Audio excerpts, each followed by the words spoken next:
I am a child psychiatrist and there is something very off about the kid I am treating. To say Ethan was the smartest 12-year-old I've ever met would be an understatement.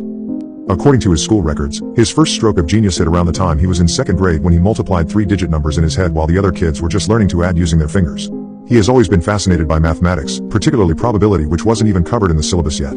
His teacher immediately requested Ethan's parents to consider him skipping a few grades, maybe even take a few tests to see if he was a genius.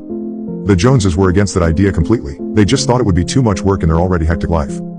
However, the absolute lack of attention or love from Ethan's parents isn't the reason why he is in my office every day at 4 p.m. sharply. Frankly, I don't think that bothers him. He's not all too popular in school either, considering no kids wants to be friends with a know-it-all that could predict the outcome of Monopoly with the help of some probability. That's not what we're addressing here either. Ethan has been sent to me because he was the only one present at the crime scene when his 19-year-old babysitter Kristen was brutally murdered by the serial killer who had escaped from jail a couple of weeks ago and was on a killing spree. Well, he wasn't exactly a witness because while Kristen's head was being badgered with a hammer, Ethan was too busy counting the tiles on the bathroom floor. It was unfortunate really, but fate would have it that Kristen met the pattern of this rogue killer's previous victims. The Joneses returned home to a bloody corpse in the middle of their living room, and their young boy seated on a chair in the dining hall, playing on his iPad. It was Mrs. Jones that believed her son required a psychiatrist given God knows what he might have witnessed that evening. She wanted to ensure if he was still normal. My sessions with Ethan haven't really been all that fruitful.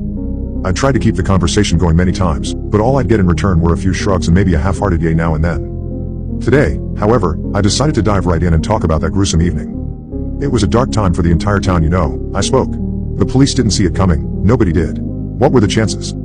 I did. A voice. A sentence. That was a breakthrough for me. What's that? I had seen the man come to our house and stare every evening for a week. Ethan spoke. Who? I pressed. The bad man who killed Kristen. I would see him from the bedroom window. I knew the police were looking. I saw the news and I knew he was going to do something bad. I also knew he would have done it on a Tuesday or a Wednesday because that's when mom and dad don't come home for a long time. Ethan continued. The chances were 2 out of 7. I felt a chill go down my spine. It was peculiar to see a child talk about such an event with not even a hint of remorse. Why, I began. Why didn't you say anything? You could have saved her life. Kristen never liked when I spoke about math. She called it weird, Ethan replied. Besides, I wanted to see if I was right.